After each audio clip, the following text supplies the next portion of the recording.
Eu venho à tribuna que há muitos e muitos dias tenho comentado sobre o trabalho dos auditores fiscais. E venho comentar hoje mais uma vez.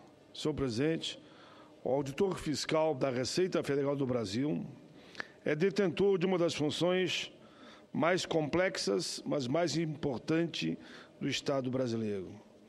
A variedade de suas atribuições é enorme. Seu cargo abarca e justificam um profissional altamente preparado, capacitado e tem que ser valorizado pelo Estado. Se já via o combate à sonegação, como pelo próprio esforço de arrecadação, a ação do auditor fiscal tem assegurado o nível de arrecadação que o país precisa para manter seu desenvolvimento. Em 2014, a atuação dos auditores fiscais propiciou a arrecadação para o governo federal de aproximadamente 1,2 trilhões em tributos federais, o que representa cerca de 70% de toda a arrecadação tributária do país. Atuando como julgadores em contenciosos administrativos fiscais, o auditor fiscal descongestiona os tribunais, evitando prejuízos ao governo e aos contribuintes. Em 2014, os processos julgados pelas delegacias da Receita Federal do Brasil de Julgamento, DRJ, alcançaram uma cifra de 126 bilhões de reais. O controle do fluxo comercial nas fronteiras, nos portos e nos aeroportos, exercido pelo auditor fiscal, protege a indústria nacional dos produtos que entrariam no país em desigualdade de condições. Esta ação também ajuda a proteger o emprego gerado no país e a combater a informalidade. Em 2014, os auditores fiscais apreenderam aproximadamente 1,8 bilhão em mercadorias que entraram ou circulavam irregularmente no país. Em 2014, foram realizadas 3.110 operações de vigilância e repreensão ao contrabando e ao descaminho, representando um aumento de 3,70% em relação a 2013. A atividade aduaneira foi responsável pela aplicação de 3.528 multas, um crescimento de 20,34% em relação a 2013, arrecadando só aí 278,5 bilhões. O combate à corrupção é parte do esforço também da Receita Federal do Brasil para incrementar as ações de inteligência fiscal. Sem ela, parte importante do sucesso de outros órgãos do próprio Poder Executivo não teriam existido. Muitas operações são realizadas em parceria com outras instituições, como a própria Polícia Federal e o Ministério Público. Em 2014, as principais ações em andamento já tiveram atuações em montante superior a 9 bilhões de reais. Alguns exemplos de operações: Telefrex, 3,1 bilhões. Operação Monte Carlo, 703 milhões. Laranja Mecânica, 366 milhões. Operação Alquimia, 11 milhões. Operação Zelotes deixou claro ao grande público a importância do trabalho do auditor fiscal, que envolveu o acompanhamento e a fiscalização e a autuação de grandes empresários a nível nacional, envolvendo cifras bilionárias. Se existem autos de inflação bilionários, esses valores só são conhecidos porque antes os auditores fiscais fizeram um minucioso e complexo trabalho de investigação, de auditoria fiscal, para identificar a sonegação dos tributos federais. A atuação do auditor fiscal também coloca freio no planejamento tributário abusivo. Algumas ações fiscais, como operações com ágio interno, ágio transferido, operações para evitar ganhos de capital com incorporações de ações, somaram em 2014 o valor de 7,2 bilhões de reais. Com o intuito de verificar a ocorrência de evasão tributária, são investigadas distorções de arrecadação. O esforço relacionado a essa ação promoveu a recuperação de créditos tributários na ordem de 5,3 bilhões só agora em 2014.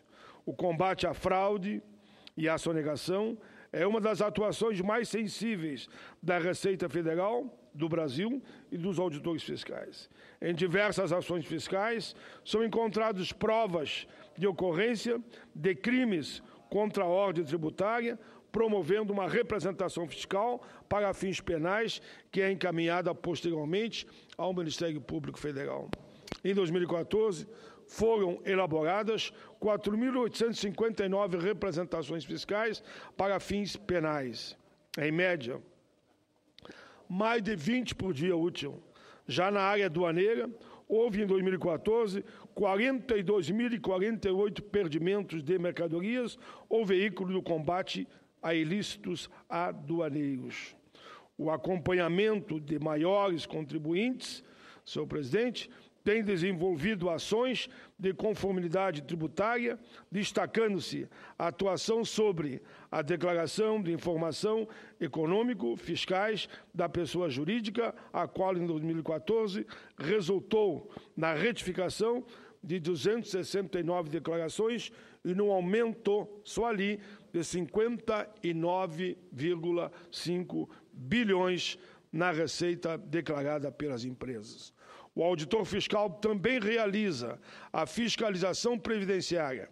Esse trabalho consiste no acompanhamento da situação das empresas e entidades equiparadas com relação ao cumprimento de suas obrigações previdenciárias. Em última análise, senhor presidente, garante a sobrevivência do sistema previdenciário e a aposentadoria de milhões de brasileiros e aqui reafirma que a Previdência brasileira é superavitária. A arrecadação previdenciária em 2014 somou 357,8 bilhões, correspondendo a 31,2% da receita administrativa. A eficiência do sistema arrecadador está diretamente ligada à atuação do auditor fiscal.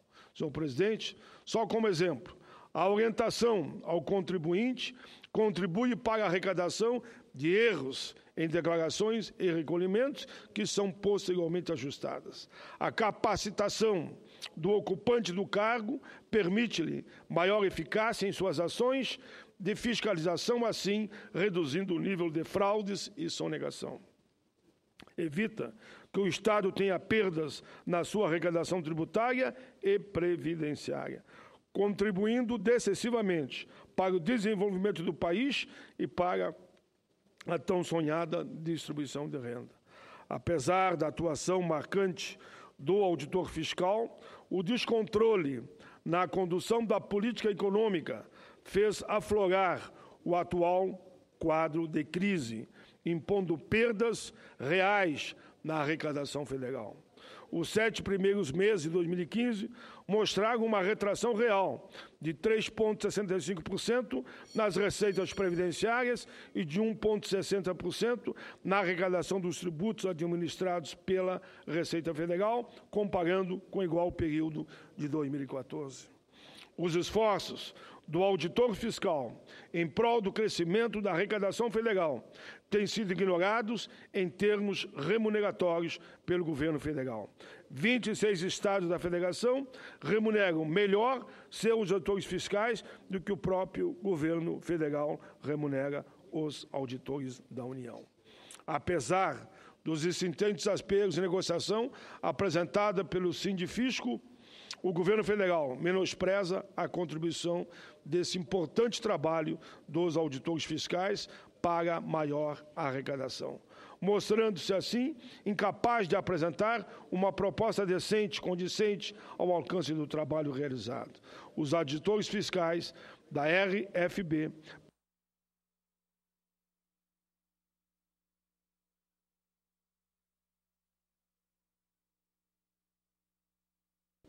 pedem ao governo que sente na mesa, estabeleça um processo amplo de negociação, e eu estendo a todos os servidores públicos, senhor presidente. Por fim, senhor presidente, faço nesses 2 minutos um pequeno registro. Hoje pela manhã, servidores públicos do Rio Grande do Sul se postaram na frente da Assembleia Legislativa do meu Estado para se manifestarem contra o aumento do ICMS proposto pelo governador. Houve uma grande confusão, a Brigada Militar avançou sobre os servidores, muitos foram agredidos com cacetetes e spray de pimenta, 3 manifestantes presos. Além do aumento do ICMS, os servidores protestam também contra a ampliação do limite de saques dos depósitos judiciais de 85% para 95% e dos projetos de extinção das fundações de pesquisa, produção e saúde FEPES e de esporte e lazer do Rio Grande do Sul. O Tribunal de Justiça do meu Estado, senhor presidente, deferiu parcialmente liminar pedida pelas bancadas do PT, do PCdoB e do PSOL para derrubar as restrições no que se refere ao acesso à Assembleia Legislativa. O acesso, enfim, foi garantido, mas está limitado pela lotação dos espaços da Casa. Nesse momento, as propostas estão sendo discutidas em plenários e os servidores estão de plantão em frente à Assembleia. A situação do Rio Grande, senhor presidente, continua gravíssima. O caos continua instalado e, até o momento, nenhuma solução concreta foi encaminhada pelo Poder Executivo e nem sequer votada pelo Poder Legislativo. Por fim, presidente, ao terminar essa minha fala, eu só queria mais uma vez fazer um apelo para que hoje, às 19 horas, a gente vote os vetos que estão para serem apreciados. São centenas de vetos já. Se continuarmos assim, vamos acumular milhares de vetos. É preciso votar, é preciso decidir. Os amigos e amigas do Aeros, ainda há pouco tempo falavam comigo, eu dizia, venham para cá e vamos esperar para ver se o Congresso reúne às 19 horas, cada um vote com a sua consciência na apreciação de cada veto. Eu reafirmo a minha posição de votar sempre a favor dos trabalhadores, dos aposentados, seja da área pública, da área privada, da área rural. Eu não votarei contra. Todo veto que for apreciado, que for na linha de ser contra o interesse do trabalhador, da área pública, da área privada, aposentado e pensionista, não tenham nenhuma dúvida que eu votarei contra o veto. Essa é a minha posição assumida há muito tempo e não sou de votar de uma forma no momento de apreciar um projeto e depois, se vetado, mudar radicalmente de posição, senhor presidente. Espero que hoje a gente vote o fim do fator, de uma vez por toda, criando a Fórmula 85 definitiva e também definitiva, sem aquela tal de fórmula progressiva, se vote o reajuste dos aposentados, se vote a questão dos servidores, vote, eu digo, em relação ao veto, e se vote também o PL número 2 do Aeros. Era isso, obrigado, senhor presidente.